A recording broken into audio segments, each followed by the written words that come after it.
nama saya Joel Alfred Pandiangan. Saya dari kelas AKP 8B pada mata kuliah seminar proposal. Tugas ini disiapkan untuk memenuhi T1. Judul artikel saya, pengaruh independensi, prosedur audit, dan kompetensi auditor terhadap kualitas audit. Di sini, saya akan membahas kelebihan dan kelemahan satu dari artikel nasional dan satu dari artikel internasional. Yang pertama, saya akan membahas artikel nasional. Penulis, Olivia dan Aan Marlina. Judul artikel, pengaruh kompetensi, independensi, dan faktor-faktor dalam diri auditor lainnya terhadap kualitas audit. Kelebihan yang pertama yaitu memaparkan secara jelas dan lengkap mulai dari pendahuluan atau latar belakang dari permasalahan yang terdapat dalam artikel tersebut. Maksudnya di sini, dalam artikel ini, materi yang disajikan sudah sangat lengkap, pembahasannya rapi, serta mengaitkan setiap variabelnya dalam pembahasan, serta pemaparannya yang jelas juga.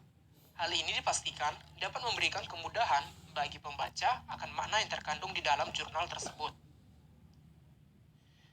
Kelebihan yang kedua, memberikan gambaran terkait faktor-faktor apa saja yang dibutuhkan agar dapat meningkatkan kualitas laporan audit. Dalam hal ini, hasil dari penelitian memberikan gambaran yang jelas serta lugas bagi pihak yang terkait di dalamnya. Sehingga, dari jurnal tersebut dapat dikembangkan lagi dan ditingkatkan lagi agar kualitas laporan audit semakin bagus dan meningkat. Hal ini sejalan dengan metode dan tujuan penelitian yang digunakan. Kekurangan yang pertama, tidak mendukung diadakannya penelitian lanjutan. Maksudnya di sini, apabila peneliti telah selesai melakukan penelitian, perlu ada anjuran untuk mengembangkan penelitian tersebut dengan variabel yang berbeda. Sehingga, penjelasan untuk suatu masalah dapat digeneralisasikan secara luas. Solusinya, seharusnya memberikan saran bagi peneliti selanjutnya agar lebih mengembangkan materinya dengan variabel yang berbeda dan lebih luas lagi, sehingga akan memberikan pemaparan yang lebih luas, tetapi dalam konteks yang sama. Kekurangan yang kedua, menampilkan kuesionernya. Maksudnya di sini, ada baiknya dalam suatu artikel ataupun jurnal, tampilkanlah bobot materi yang sewajarnya. Tidak perlu menambahkan kuesioner di dalamnya, karena akan membuat pembaca akan berpatok pada indikator dan poin-poin penting di dalam kuesioner tersebut, tanpa perlu memperhatikan isi dan pembahasan dari jurnal tersebut, sehingga cara tersebut dirasa kurang relevan. Solusinya, apabila sudah menyajikan materi dengan jelas dan pemaparan yang terkait indikator penilaian, tidak perlu menambahkan kuesioner di dalamnya, karena dirasakan hal itu kurang efektif bagi pembaca.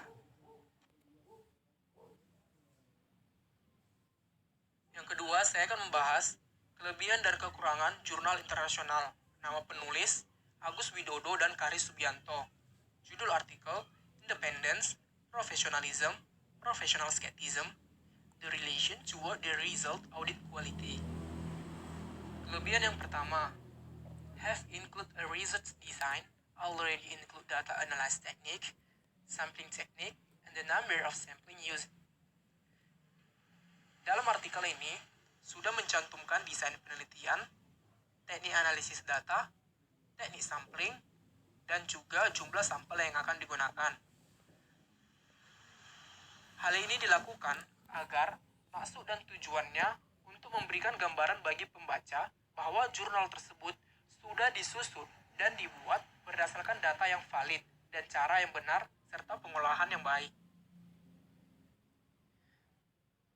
Kelebihan yang kedua, presents image of the results of data calculation along with a direct explanation relates to the table.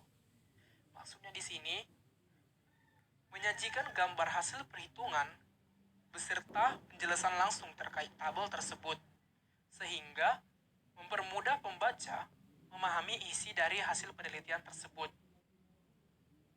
Kekurangan yang pertama, judul tidak mencantumkan tempat dan tahun penelitian, atau the title does not include the place and year of the study.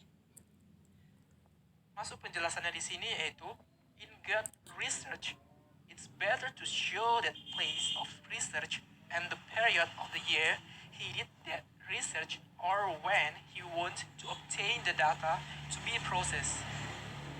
Artinya, dalam penelitian yang baik, sebaiknya perlu menampilkan tempat penelitian serta periode tahun dia melakukan penelitian tersebut.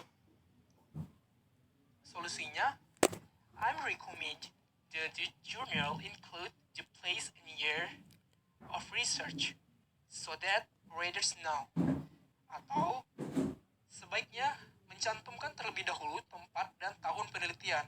Hal ini dimaksudkan agar si pembaca tahu kapan periode data tersebut diambil dan kapan pula penelitian itu dilakukan. Kekurangan yang kedua yaitu abstract in the study does not include the sampling technique used. Atau abstrak dalam penelitian ini tidak mencantumkan teknik sampling yang digunakan. Sehingga metodologinya tidak jelas, teknik yang digunakannya tidak ada, tujuan dan hasilnya tidak dijelaskan secara rinci. Hal ini dipastikan akan memberikan gambaran bagi pembaca bahwa sedikit informasi yang bisa didapat di dalamnya. Solusinya yaitu it's recommended that the abstract in the study include the sampling technique used so as to convince the readers that the research in conducting the research is in accordance with the right and correct procedures and stage so that it's easy to generalize. Maksudnya di sini, sebaiknya abstrak dalam penelitian ini terlebih dahulu mencantumkan teknik sampling, sehingga meyakinkan pembaca bahwa peneliti dalam melakukan penelitiannya sudah dilakukan sesuai prosedur dan tahapan yang tepat dan benar, sehingga mudah dalam mengeneralisasikannya.